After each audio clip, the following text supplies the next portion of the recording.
Halo, Assalamualaikum warahmatullahi wabarakatuh. Baiklah, di video kali ini saya akan memenuhi tugas media pembelajaran. Ini saya akan mensimpulkan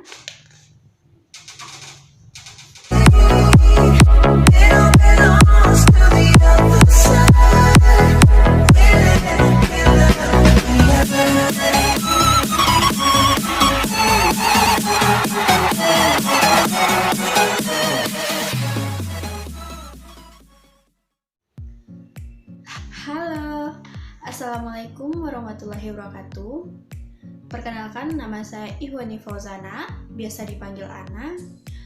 Saya dari Ekonomi 19D.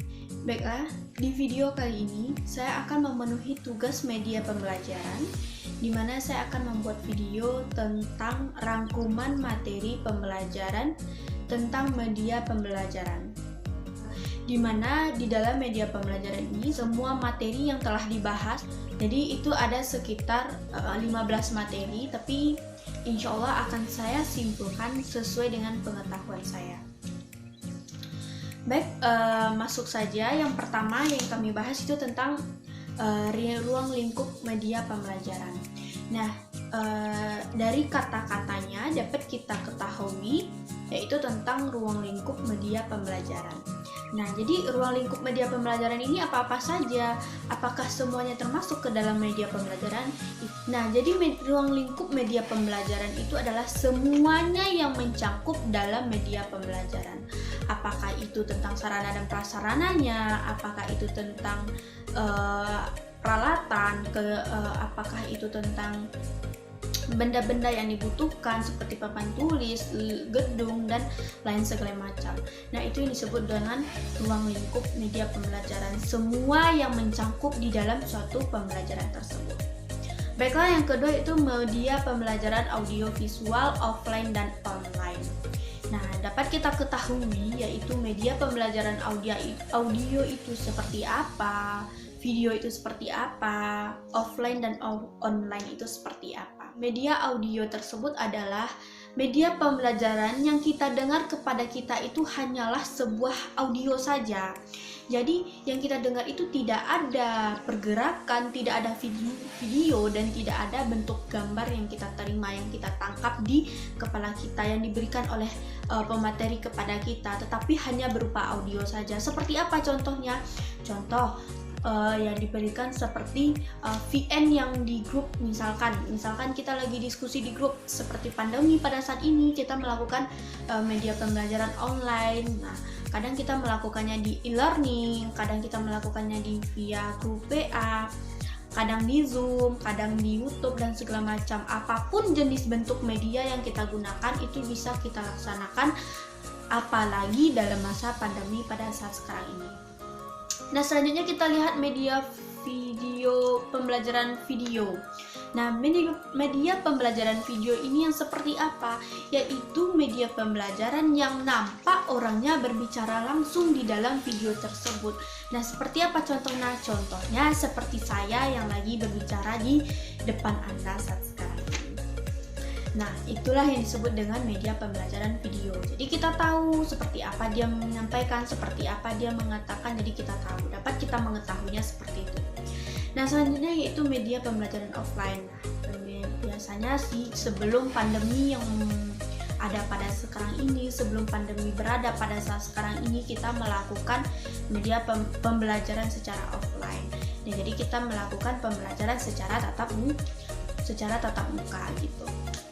Jadi media pembelajaran offline ini kita melakukannya langsung terjun ke lapangan itu untuk melakukan pembelajaran. Kita langsung datang ke kampus, misalnya kita lagi belajar, lagi kuliah, kita datang ke kampus. Nah, kalau kita belajar di sekolah, kita datang ke sekolah.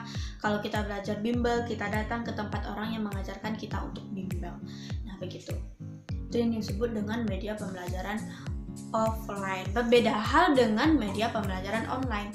Bagaimana dengan media pembelajaran online? Jadi itu media pembelajaran yang terhubung, yang terjadi karena adanya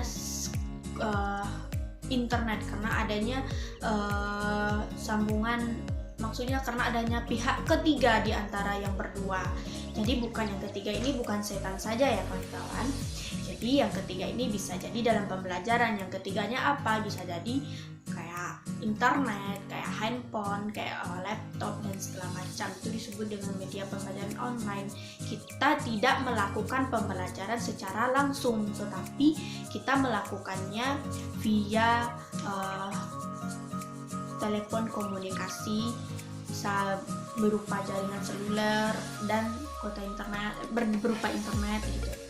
Itu disebut dengan media pembelajaran online. Jadi intinya kita melakukan media pembelajaran ini tanpa tatap muka.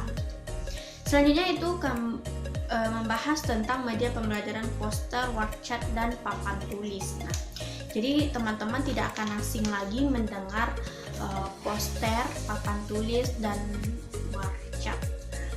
Jadi untuk poster ini sendiri itu berupa penyampaian dan rangkuman inti dari sebuah informasi yang akan diberikan kepada seseorang gitu, agar orang tuh tertarik melihat poster ini. Jadi selanjutnya yaitu tentang word chat.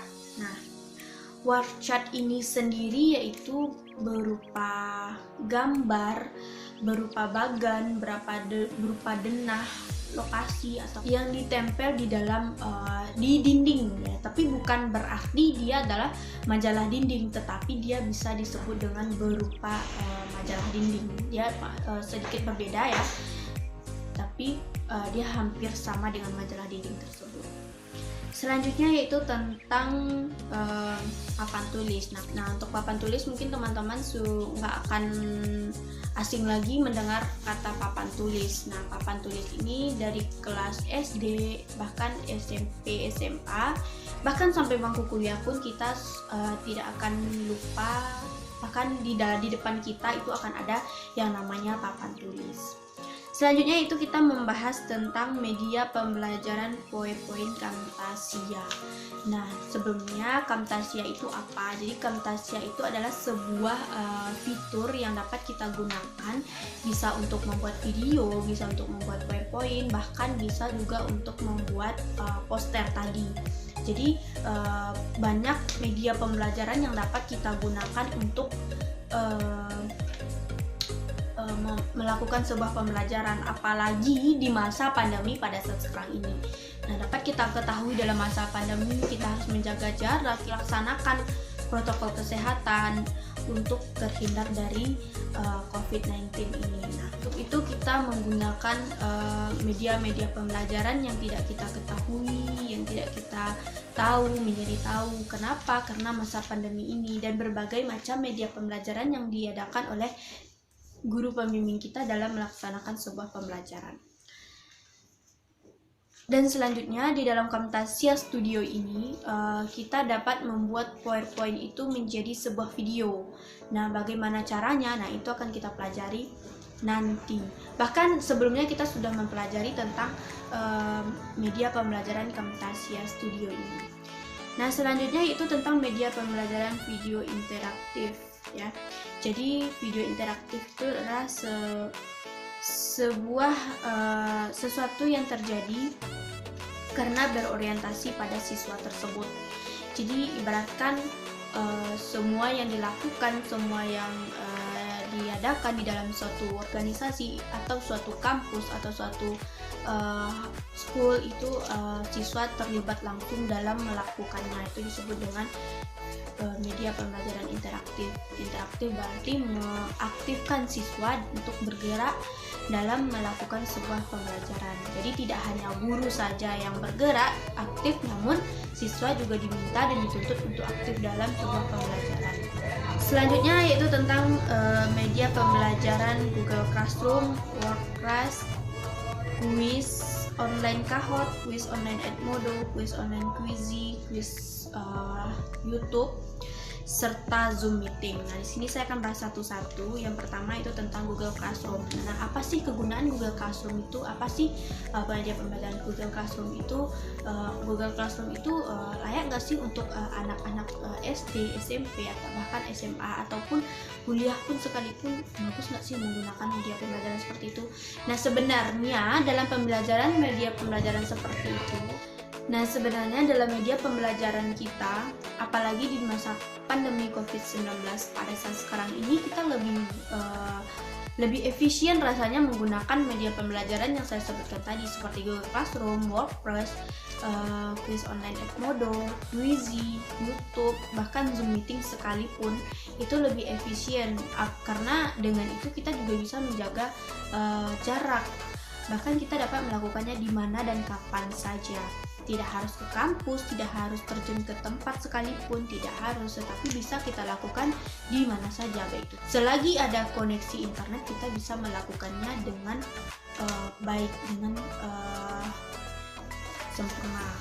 Nah, media pembelajaran Classroom ini yaitu media pembelajaran yang berupa di dalam Google, di mana di dalam media pembelajaran tersebut ada fitur-fitur yang dapat kita lakukan. Bahkan di dalam media pembelajaran Classroom ini kita dapat membuat quiz juga. Jadi tidak hanya memasukkan materi terus disuruh siswa untuk mengerjakan tugas-tugas di situ, tidak, kita juga bisa melakukan quiz sekalipun di media Classroom tersebut.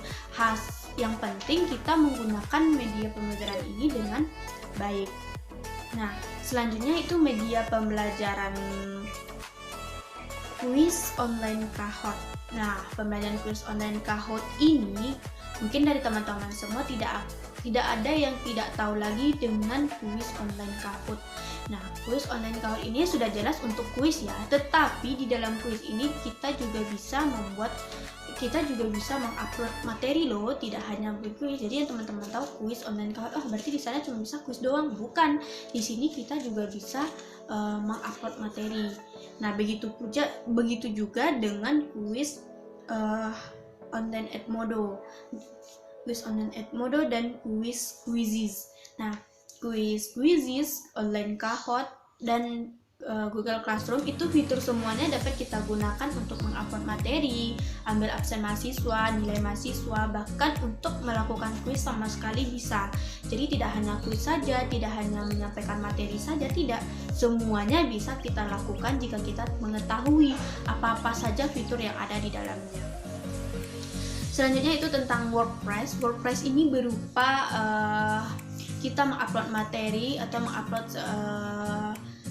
bahan ke dalam Google. Jadi dari bahan yang kita share di WordPress, jadi semua orang akan tahu tentang, bisa mengakses WordPress kita melalui Google. Nah, WordPress ini ibaratkan kita itu membuat sebuah artikel yang akan kita upload ke Google WordPress. Nah, selanjutnya yaitu tentang video YouTube. Jadi video YouTube ini seperti yang saya lakukan pada kesempatan kali ini, yaitu menggunakan YouTube dalam media pembelajaran. Itu juga interaktif banget, itu juga efisien banget untuk kita melakukannya, karena kita membuat video sendiri, terus jika bermanfaat kita upload ke YouTube. Nah, jika orang lain banyak yang melihat video kita, viewers banyak, jadi otomatis subscriber kita bertambah dan otomatis kita juga akan bisa menghasilkan uang dari YouTube ini.